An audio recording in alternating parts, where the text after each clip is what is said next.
Fala pessoal, sejam muito bem-vindos ao Rural Talks, diretamente do Global Agribusiness Festival, o maior festival de cultura agro do mundo. E hoje, para quem não conhece ainda, o Rural Talks é um podcast focado no agronegócio, voltado à tecnologia para trazer eficiência para o campo. Então nós conversamos com todo o ecossistema de tecnologia do agronegócio, startups, CVCs, VCs, todas as corporações que usam essas tecnologias no campo. E hoje temos uma pessoa muito especial para receber aqui nesse episódio dentro do Global Agribusiness Festival, que é o Luiz Barcelos. Luiz Barcelos, ele é sócio e cofundador da Agrícola Famosa, diretor institucional da Abra Frutas, Abins, Renai e presidente da Câmara Setorial de Agricultura de Fruticultura do MAPA. Então, não percam a oportunidade e saibam mais o que o Luiz Barcelos está melhorando para o agronegócio brasileiro. Eu quero uma vida mais folgada, mais sossegada e vim fazer direito para ser advogado. Essa foi a minha pretensão naquela época. Então eu vim para cá, para São Paulo, fiz direito na USP, na São Francisco, e comecei a advogar desde o primeiro ano, né? Fazer estágio e tal. E aí, dentro dessa advocacia que eu fazia, surgiu um cliente que queria montar uma empresa, uma trading de fruta no Brasil. Então nós montamos essa trade, comprava maçã no Sul, laranja em São Paulo, manga em Petrolina e melão lá em Mossoró. O diretor dessa trade depois virou meu sócio, Carlos Porro, é o cofundador da Agrícola Famosa também. Legal. E eu ali prestando serviço de advogado e tal, houve um fato curioso que eles foram comprar laranja. E meu pai tinha laranja, então eu conhecia de laranja, pouco de laranja, né? E a pessoa que estava vendendo, eu perguntei, quantos pés de laranja você tem? Ele falou, eu tenho 200 mil pés de laranja. Um pé de laranja, assim, com a folga, eram 2 caixas por pé, então até 400 caixas eu estava ok, eu estava recebendo um adiantamento. Mas no contrato ali estava 600 mil caixas. Eu falei, opa, tá meio forçado. Aí eu pedi licença na reunião, tirei o meu cliente da sala, falei, olha, comecei a explicar, ele virou para mim e falou, olha, você é advogado, vê se o contrato juridicamente está certo e não se mete onde você não é chamado. Aí eu falei, o meu sócio depois. Falei, bom, tá certo, fiz o contrato. Aí passa os 3 meses, ele me liga e fala assim, você tem uma boca maldita, né? Por quê? Porque o cara não tá entregando a fruta. Eu falei, mas é lógico que o cara não tá entregando a fruta. Ele falou, mas por quê? Eu falei, agora você tá fazendo a pergunta correta, porque um pé de laranja, eu fiz a conta pra ele. Ele falou assim, em que cadeira do direito você aprendeu isso? Eu falei, não, isso aí não é do direito, não. Aí expliquei nem sei, porque da minha origem lá, que tinha... Você não quer então vir trabalhar com a gente? Você não quer vir ser um dos executivos aqui comigo, me ajudar e tal?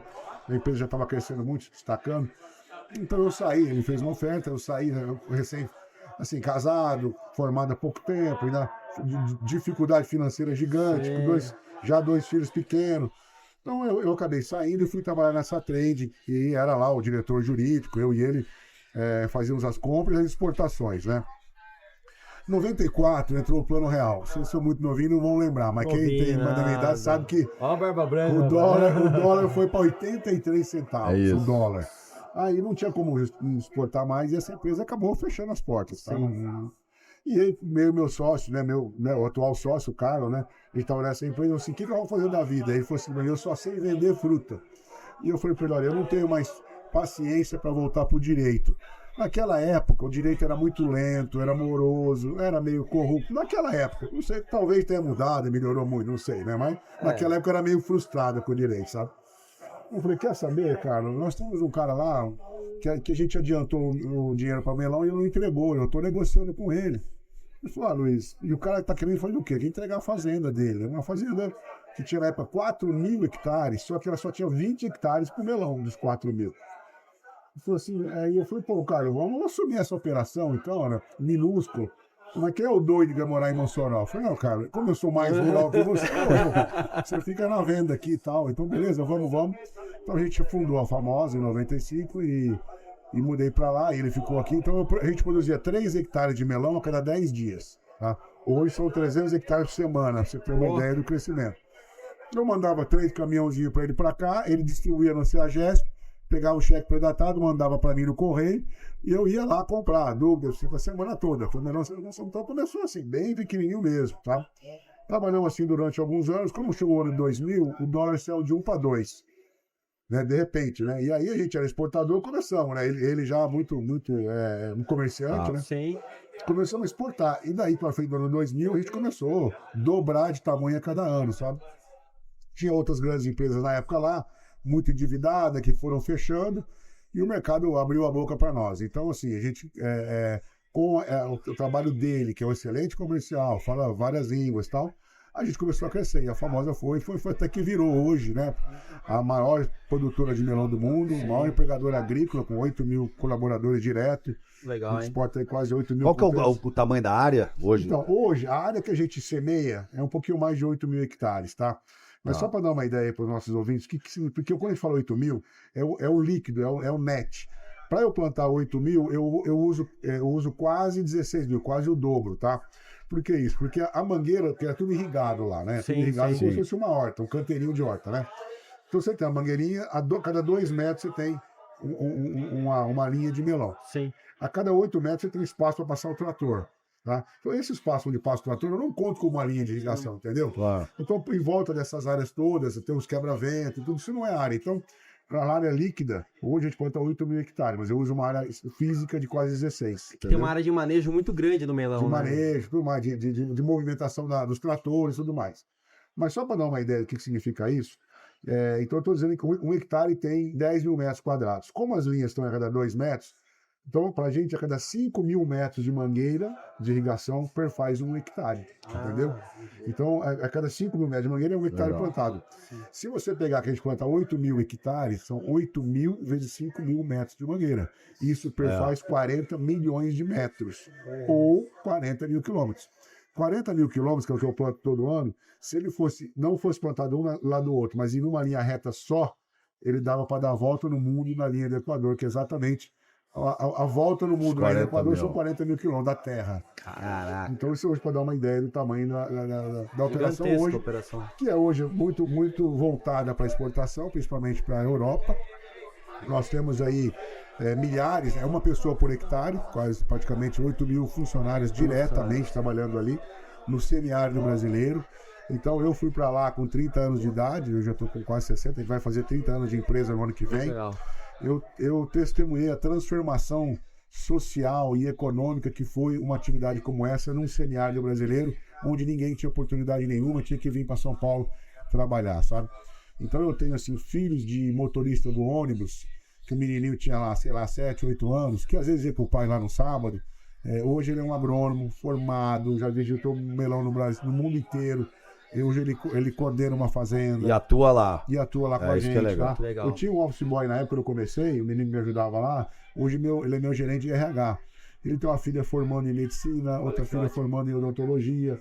Então, não só a gente pôde proporcionar uma vida mais digna para essas pessoas que estavam ali naquele período, com a gente, como a geração que veio agora é uma geração muito melhor. Eu tenho um filho de um técnico agrícola também já é agrônomo. Então, tem uma coisa social muito forte. Né? É um impacto socioeconômico gigantesco. E isso é sensacional. Óbvio que eu também ganhei por cima disso, eu também. Sim. Mas como ela gera muita mão de obra, vocês terem uma ideia, o nosso maior custo é a mão de obra. 25% do que a gente fatura vai para a mão de obra. Então eu digo, nós somos os nossos principais sócios, claro, né? Sim. Então tem um impacto social gigante.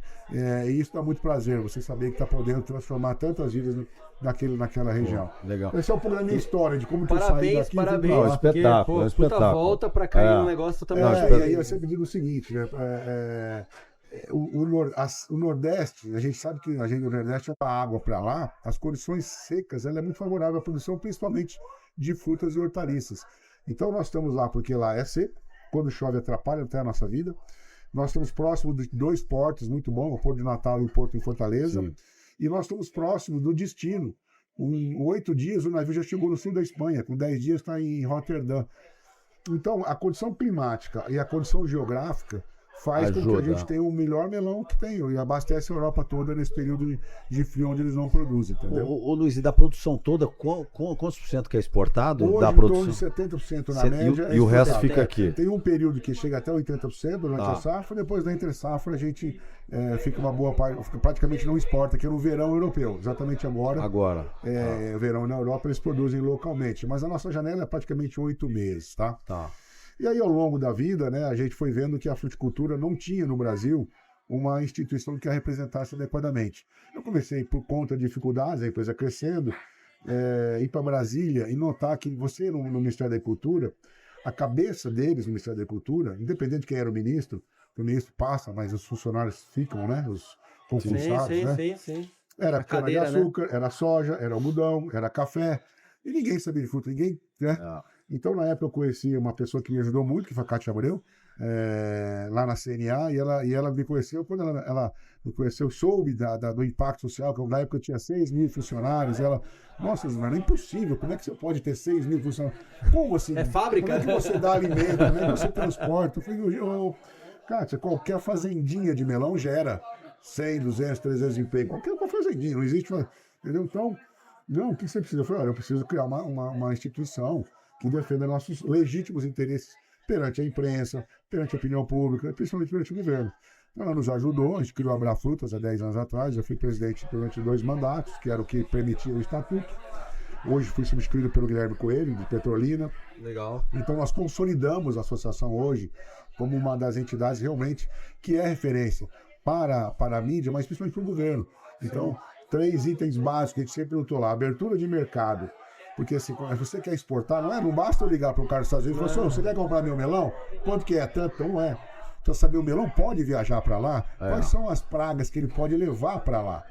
É mais ou menos para o nosso ouvinte nos entender. É igual um cara que sai da China com um vírus e esparra para o mundo inteiro. Se eu tenho uma praga aqui e eu saio mandando isso para todo mundo, pragar de todo mundo. Então é feito um processo chamado análise de praga. Ele vai entender quais as pragas que aquela cultura tem e vai estabelecer um protocolo com suas medidas mitigatórias. Então, se tem tal mosca, para você, eu vou dar um exemplo da manga. Para você exportar uma manga, você tem que quase que cozinhar ela. Você tem que fazer o tratamento na água quente para poder exportar. E sabe qual é a praga que a manga tem? Chama mosca do Mediterrâneo. O nome do cientista é Ceratitis captata, que veio do Mediterrâneo para cá, porque há 100 anos atrás ninguém tomava conta e hoje é a principal praga que nós temos. Então, a abertura de mercado é um ponto. Entendi. A defesa sanitária do país, imagina quantas áreas de fronteira nós temos. Nossa. Quantos portos, aeroportos.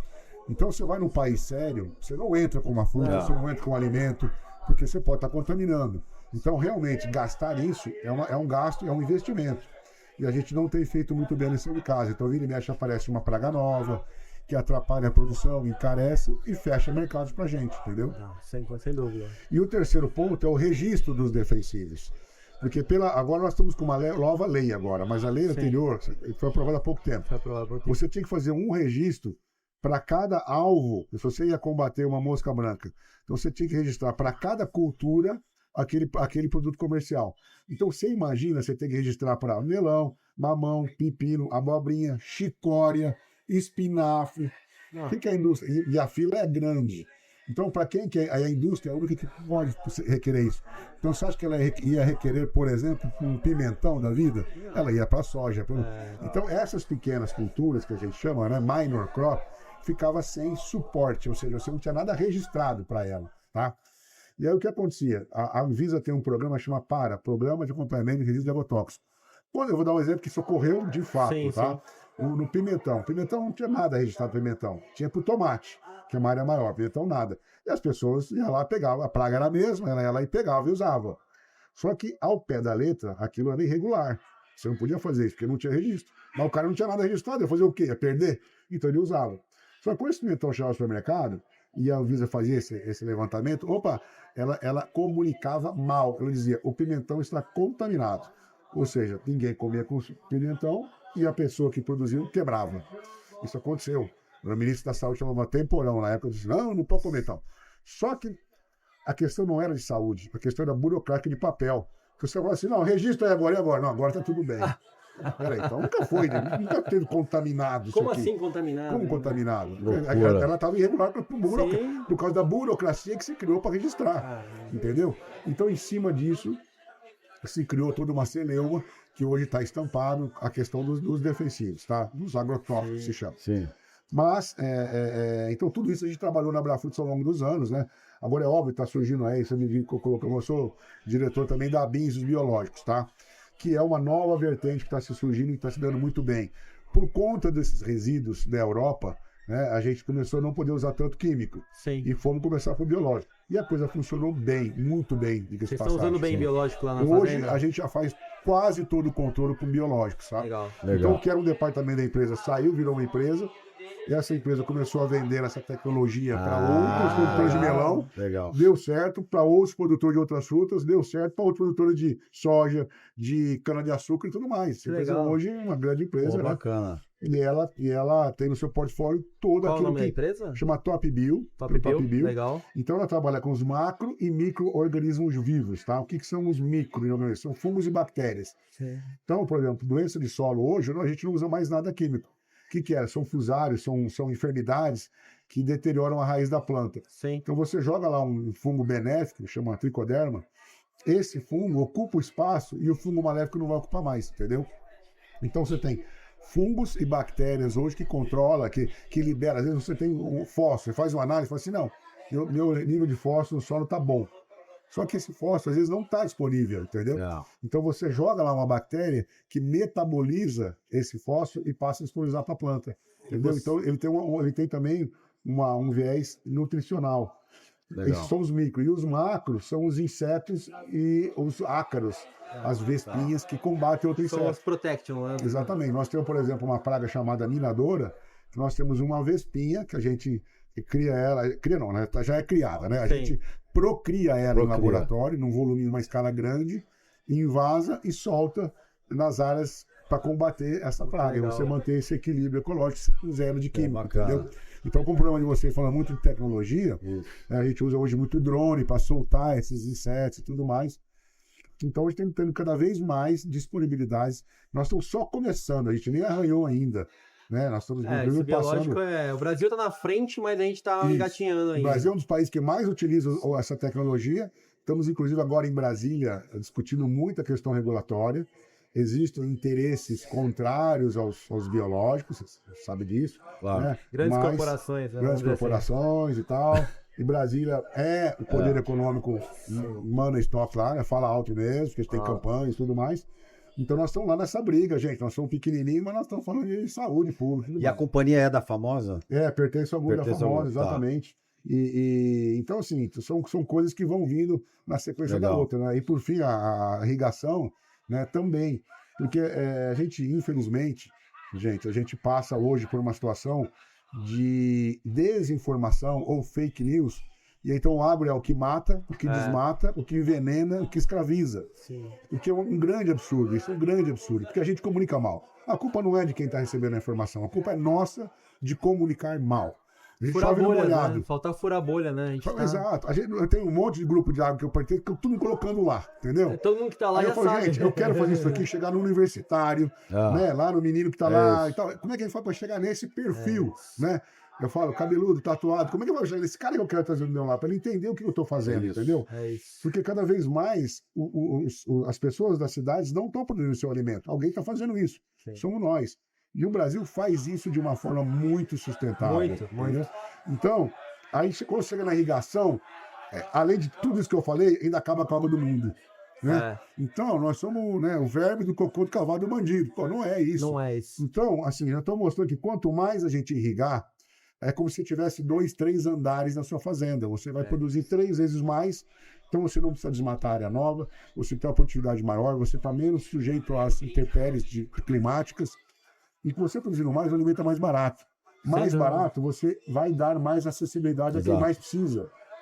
Então, às vezes, por conta de um ambientalismo exacerbado, você está colocando em risco a produção de alimentos, né? E encarecendo ele. Então, a BINS tem esse papel. A gente criou agora um projeto de lei que foi sancionado pelo presidente Lula, criou o Dia da Agricultura Irrigada, que é o dia 15 de junho, bem recente. Onde nessa semana a gente quer exatamente ter espaço na mídia para levar o benefício da irrigação. Então, por exemplo, você tem um momento que chove mais. Aquela água vai embora para o mar. Se você não fizer barragens, barramentos e puder utilizar aquilo vai embora para o mar. Então, hoje tem uma proibição. Você não consegue, você não pode fazer, a não ser que seja uma utilidade pública. Não pode. Então, a gente está demonstrando assim, que é um absurdo você fazer isso. Mas você vai inundar uma APP. Então, você pega um riachozinho pequeno, você tem 30 metros de um lado e do outro, você tem reservado. Tá bom, quando você barra ele e faz uma represa, a área ao redor da represa, ela é fisicamente maior do que a área do riacho. O riacho é uma tripinha. A represa é uma bola, que você vai Exato. ter uma área que você tem que continuar preservando. Muito maior. Que vai ter mata em volta. Vai ter volta. Então, e aquele animal que não calma mais ali porque secou, e uma capivara vai embora porque não tem água ali, um jacaré, passa a ter água o ano inteiro. Então, ecologicamente, ambientalmente, é muito melhor. A biodiversidade aumenta, né? Aumenta, você melhora todo o microclima da região.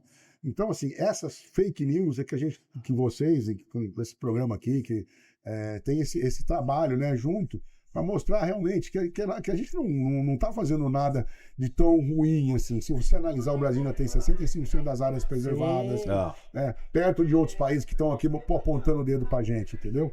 Então, realmente, a gente tem que trazer o nosso cliente. Ele não pode só conhecer o meu produto na gôndola, ele tem que saber o que eu estou fazendo. Isso. Tem que visitar em loco. Aí a força do empreendedor criando as soluções dentro de casa e verticalizando as soluções todas. Então, assim, oportunidade monstruosa. E aí, gente, eu sou um dos defensores de um programa.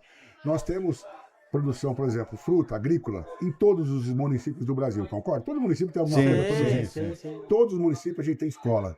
Então, eu lá em Ribeirão Preto, quando era menino, eu ia visitar a Coca-Cola todo ano, você acredita? Sim. Eu sou geração Coca-Cola. Eu chego isso aí. e peço Coca-Cola, todo mundo me Refrescos de Ipiranga.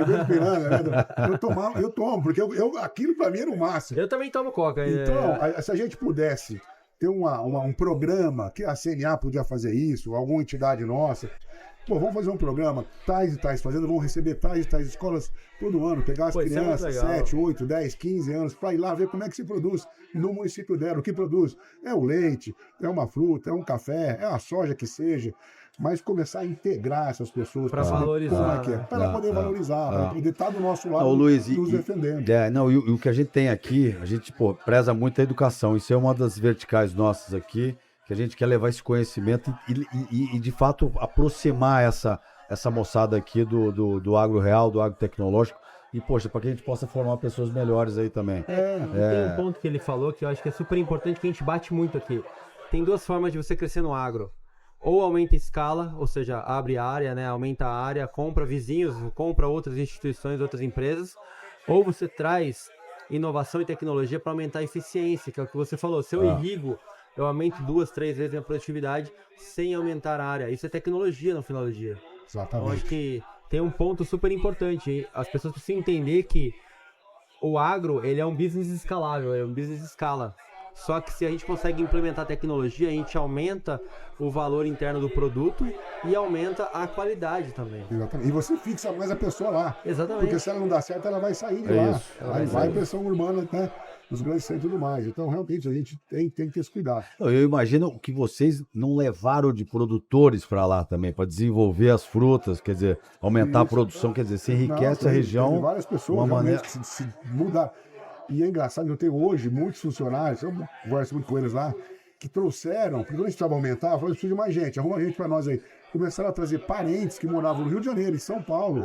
De volta. E que voltaram para ele. Voltaram para o convívio da família dele, que hoje trabalha lá com a gente, mas que moraram aqui, entendeu? E que aquelas oportunidades aqui também já não são mais como era 30, 40 anos atrás, entendeu?